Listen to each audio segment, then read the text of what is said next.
Good morning. आप सभी का मेरे यूट्यूब चैनल पर स्वागत है।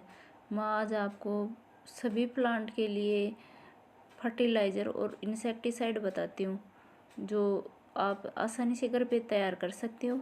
और बने हुए मैं दिखा रही हूँ किस तरह से मैंने बनाया है और कैसे बने हैं। ये मैंने लिया है फर्टिलाइज़र बनाने के लिए जो भी किचन वेस्ट होता है, प्याज वगैरह, आलू वगैरह के छिलके हैं और नारियल के छिलके हैं इसमें, और बनाना पील्स हैं। जो भी छिलके होते हैं मैंने सारे इसी में रख लिए।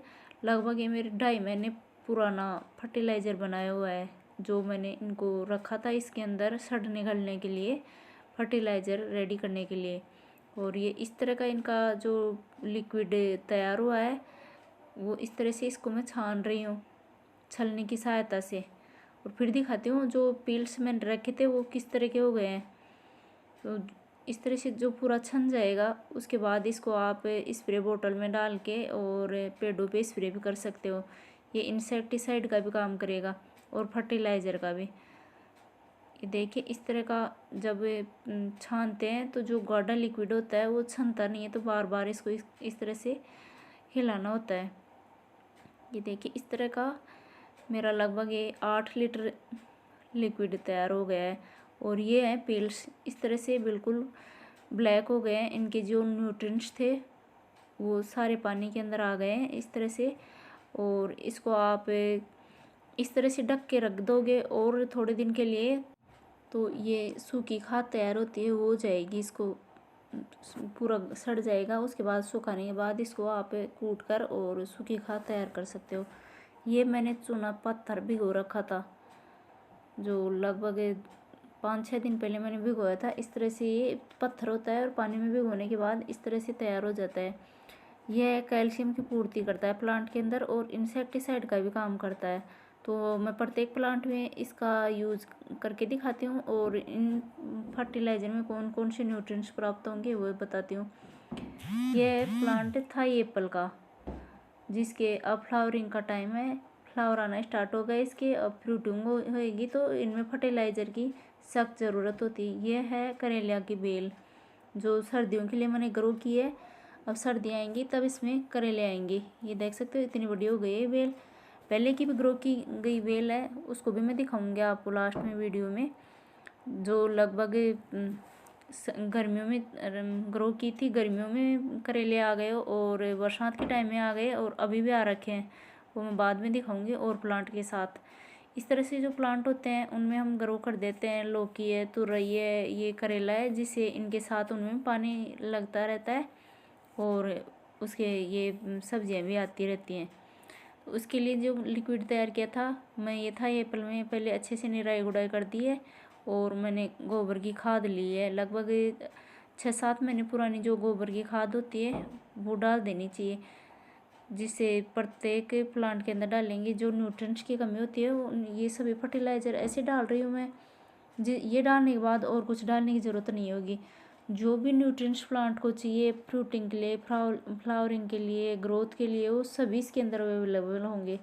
ये गोबर की खाद ले लिए मैंने, चूना पत्थर, और जो मैंने किचन वेस्ट से जो बनाया था खाद फर्टिलाइज़र वो लिया है मैंने। इस तरह से ये प्लांट में डाल देंगे तो इसके इंसेक्ट नहीं आएंगे। और इस तरह से इसके ब्रश की मदद से ऊपर इसके तने के ऊपर कर देंगे ब्रश से पुताई, तो ये रंगाई पुताई करने से इसके ऊपर कोई इंसेक्ट ऊपर नहीं चढ़ पाएगा। और जब पत्ते के ऊपर नहीं आ पाएगा, तने के ऊपर नहीं आ पाएगा, तो फ्रूट्स में ऑटोमेटिक नष्ट रहेगा, वो होगा ही नहीं कोई भी कीड़ा वगैरह। तो ये है फ्रूटिंग के टाइम करना बहुत ज़रूरी होता है। इसके लिए निराई गुड़ाई करना है, फर्टिलाइज़र अप्लाई करना है, तभी जाकर अच्छे फल तैयार होते हैं। नहीं तो शुरू में इनके जो कमी होती है प्लांट के अंदर तो फ्लावर गिरना स्टार्ट हो जाता है और कुछ फ्लावर बच जाते हैं, उनके फ्रूट हैं वो गिर जाते हैं, कुछ होते हैं वो येलो के और वो मोटे नहीं हो पाते हैं, बड़े नहीं हो पाते हैं। इसलिए प्रत्येक प्लांट किसी भी का हो आपके पास, उसके अंदर इस तरह से फर्टिलाइज़र अप्लाई करना बहुत ज़रूरी होता है।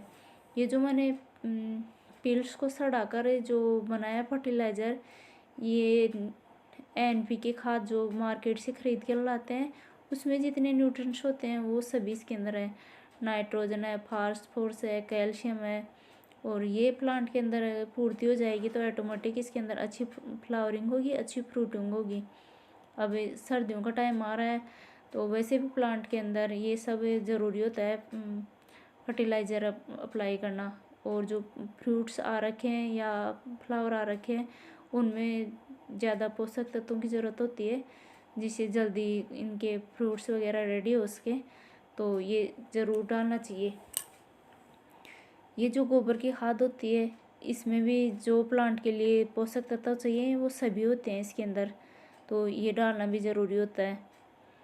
तो कुल मिलाकर ये जितने फर्टिलाइज़र मैं इसमें डाल रही हूँ वो सभी प्लांट के जो कमी होती हैं सभी रोगों को भी दूर कर देगा और जो कमी है उसको भी दूर कर देगा। ये चूना पत्थर है, ये कैल्शियम का बेस्ट स्रोत होता है प्लांट के लिए। ये डालने के बाद कैल्शियम की कभी कमी नहीं आती है। लगभग इस तरह से आप ये इतना फर्टिलाइज़र एक प्लांट में डाल रहे हो, लगभग 6 महीने के अंदर एक बार डाल देना चाहिए, फिर और कुछ डालने की ज़रूरत नहीं होगी इन प्लांट के अंदर, क्योंकि जो भी पोषक तत्व है सभी इसके अंदर मौजूद है। और इसके अंदर पानी रोज़ डाल देना चाहिए। ये फर्टिलाइज़र डालने के बाद हमने तो इसमें प्रत्येक प्लांट है उसके अंदर ड्रिप सिस्टम भी छा रखा है जिससे इसमें रोज़ पानी डालने की ज़रूरत नहीं होगी। ये इसी के पास सोलर पैनल लगा रखा है जिससे इन ड्रिप में पानी आ जाता है ट्यूबवेल से और इनमें रोज़ पानी डलता रहता है, जिसकी वजह से इनके अंदर इतनी वीड्स रेडी हो रखी है, ग्रो जाती है ऑटोमेटिक। काफ़ी बार निकाल देते हैं, लगभग 1 महीने के अंदर वापस से निकल आती है क्योंकि इनमें रोज़ पानी आता है ड्रिप से, जिससे वीड्स से ज़्यादा जोर रहता है इसका, वीड्स का रोज़ ही निकल आती है हर महीने में। तो इसकी निराई गुड़ाई करना बहुत ज़रूरी होता है। आपके जो भी कोई प्लांट हो, पोट में हो या खेत में हो कहीं या मेड पे हो, घर में हो, कहीं भी लगा रखे हो आपने, तो प्रत्येक प्लांट की इस तरह से केयर करना बहुत ज़रूरी होता है। फ्लावर का हो उसमें भी इन सब चीज़ों की ज़रूरत होती है, और फ्रूट का हो उसमें भी, बिना फ्लावर और फ्रूट का वैसे शौकीन का हो उनमें भी, सभी में ये फर्टिलाइज़र डालना बहुत ज़रूरी होता है, क्योंकि स्वास्थ्य के लिए ये ज़रूरी चीज़ें होती हैं। न्यूट्रिएंट्स वगैरह जो अपने स्वास्थ्य के लिए ज़रूरी हैं वही पौधों के लिए भी ज़रूरी होती हैं। ये देखिए हमने खेत में पूरे में बागवानी कर रखे, इसमें लगभग सभी प्रकार के प्लांट ग्रो कर रखे हैं जो हमारी ज़मीन के अंदर ग्रो हो सकते हैं वो सभी। जैसे ये आंवले के हैं, ये आंवले का खेत रेडी कर रखा है हमने, ये खेत है बुआई जुताई करके और रेडी कर रखा है। इसमें गेहूँ जो कि बुआई करेंगे नवंबर के अंदर, गेहूँ जो कि बुआई होने वाली है, तो उसके लिए हमने इसमें खाद वगैरह डालकर और खेत को रेडी कर रखा है। तो हमारे खेतों से डबल बेनिफिट तैयार हो रहा है। जैसे अभी इनके फ्रूटिंग स्टार्ट नहीं हुई है, फ्रूटिंग स्टार्ट हो जाएगी तब पौधों से हमें फल प्राप्त हो जाएंगे, और वैसे खेती करते रहेंगे क्रॉप, जिससे अनाज तैयार होता रहेगा तो डबल फ़ायदा होगा। तो आप भी इस तरह से जो खेत है आपके उनसे डबल फ़ायदा ले सकते हो, डबल मुनाफा ले सकते हो, उसमें इस तरह से प्लांट भी रेडी कर सकते हो। ये देखिए ये अमरूद का प्लांट है, हमने जो भी प्लांट ग्रो कर रखे हैं उनके लगभग के इस तरह से छड़ियाँ लगा रखी हैं चारों तरफ, क्योंकि हमारे यहाँ जंगली आवारा पशु होते हैं वो आ जाते हैं, नीलगाय है, गाय हैं, और जो सांड वगैरह होते हैं वो आते हैं और इनको खा जाते हैं। जब एक बार कोई आवारा पशु इन प्लांट को खा जाता है तो वो या तो प्लांट जल जाता है या उसकी ग्रोथ होती है वो रुक जाती है, काफ़ी दिन लग जाते हैं उसकी ग्रोथ होने में, इसलिए इनका इस तरह से प्रोटेक्शन करना बहुत ज़रूरी होता है। ये देखिए छोटा आम का प्लांट भी हमने इसी तरह से खेत में ग्रो कर रखा है, उसमें भी यही फर्टिलाइज़र अप्लाई कर रही हूँ। ये लेसवे के हैं, ये भी खेत के अंदर है, हमने काफ़ी प्लांट रेडी कर रखे हैं, ये देख सकते हो आप इस तरह से। और देखिए कितने घने हो रखे हैं ये सब फर्टिलाइज़र वगैरह डालने से, पानी टाइम पर मिलने से इस तरह से इनकी ग्रोथ हो रखी है। ये पूरे खेत हैं, अब जो लावणी वगैरह हो चुकी है, खेतों की फसल कटाई, तो ये एकदम समतल ऐसे एकदम साफ़ सुथरे दिख रहे हैं, इनमें कोई भी खरपतवार वगैरह नहीं है। इन प्लांट के अंदर खरपतवार है जो मैं एक एक दो दो कर करके सभी की खरपतवार निकाल कर और प्रत्येक प्लांट के अंदर इस तरह से फर्टिलाइज़र डाल दूँगी, जिनसे इन प्लांट की ग्रोथ अच्छी हो जाएगी और जो खाद वगैरह डालेंगे इनसे इनमें जो भी पोषक तत्वों की कमी होगी वो पूरी हो जाएगी। ये देखिए कितने घने हो गए हैं लेसवे के प्लांट। मैंने ये पहले भी दिखाए थे, उस टाइम छोटे थे प्लांट, अब इनकी ग्रोथ काफ़ी बढ़ चुकी है। ये लेसवे के प्लांट हैं, ये छायादार वृक्ष भी होते हैं, छाया के लिए भी ग्रो किए जाते हैं और इनके फल भी लगते हैं, तो इनसे भी डबल फायदा होता है। इनके फल का है जो सब्जी भी बनाकर खाई जाती है और अचार भी बनाया जाता है।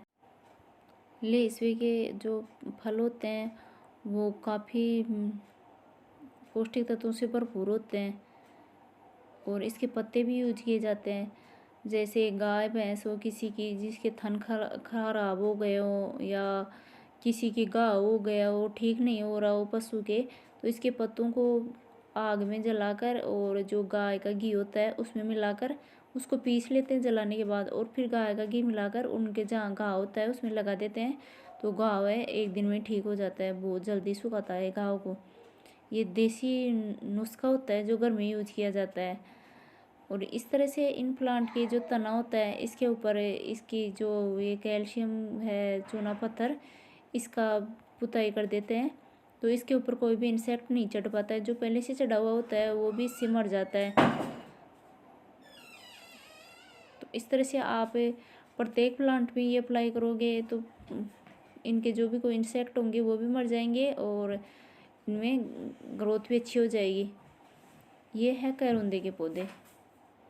ये भी हमने जो खेत की मेड़ है उसके चारों तरफ ग्रो कर रखे हैं। ये भी काफ़ी प्लांट हमारे, तो इस तरह से पहले हम लावणी वगैरह में लगे हुए थे तो इनकी केयर नहीं हो पाई थी, और हमने बाड़ी भी ग्रो कर रखी है जो सर्दियों के लिए टमाटर गोभी इस तरह से, तो उनमें भी लग जाते हैं, तो इनकी केयर नहीं हो पाती है।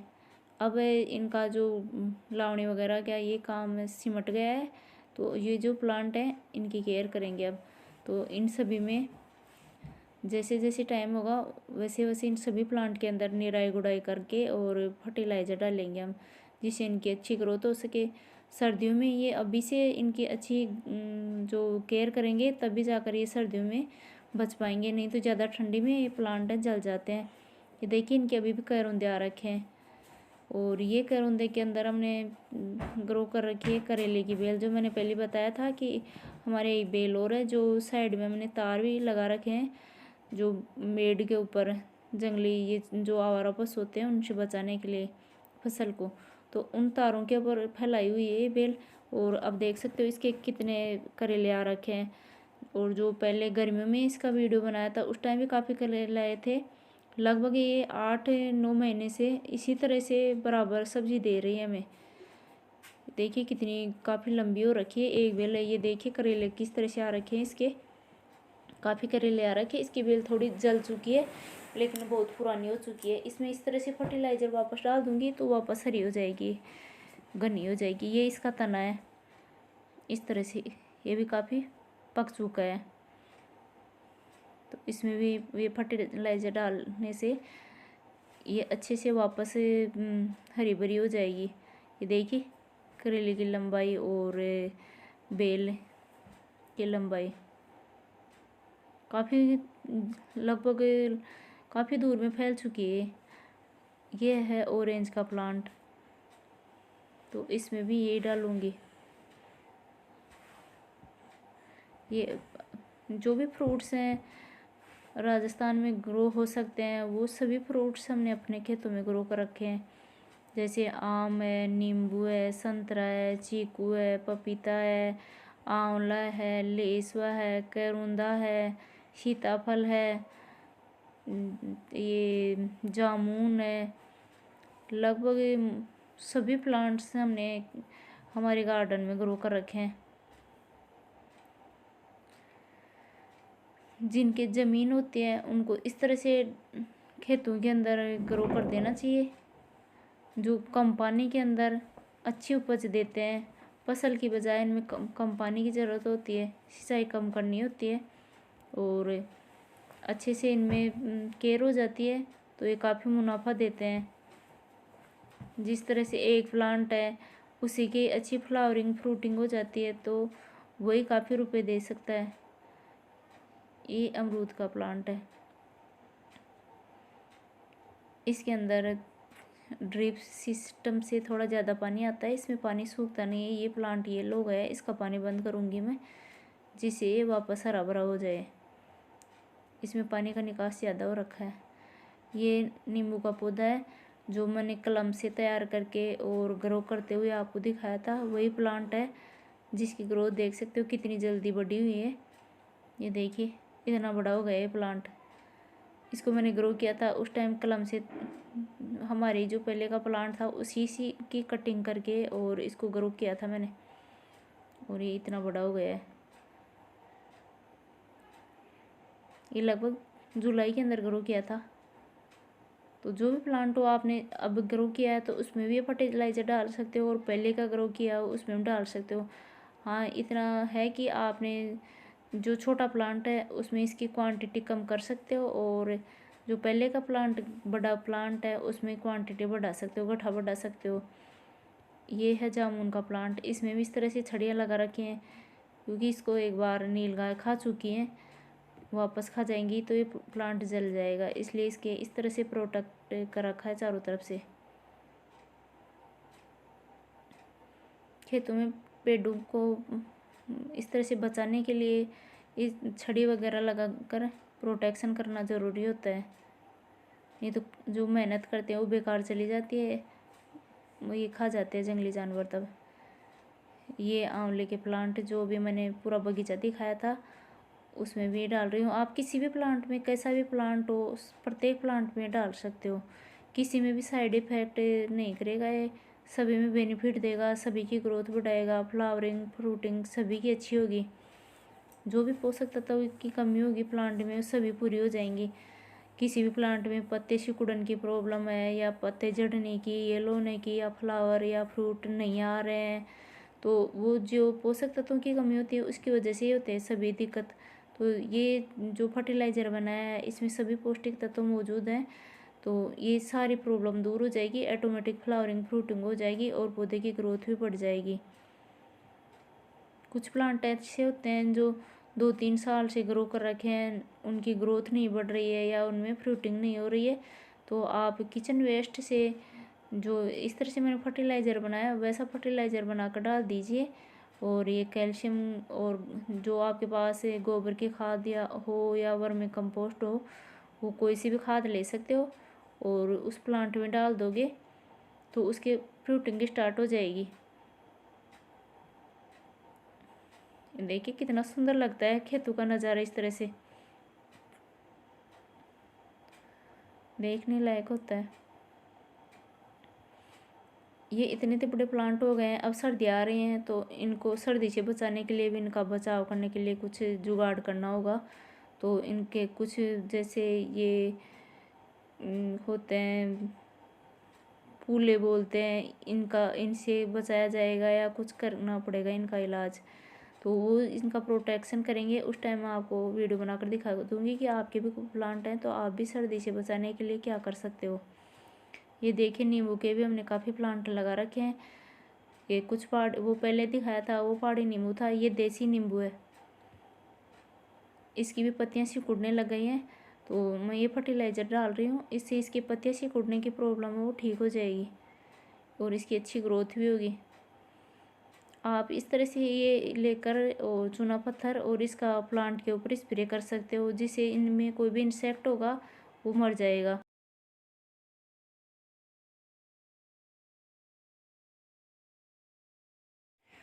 आपको मेरे द्वारा दी गई जानकारी अच्छी लगे तो मेरे वीडियो को लाइक शेयर एंड सब्सक्राइब ज़रूर करना, बेल आइकन प्रेस करना, जिससे आपको मेरे नए वीडियो की नोटिफिकेशन मिल सके। वीडियो देखने के लिए थैंक यू, और अपने प्लांट की इस तरह से केयर ज़रूर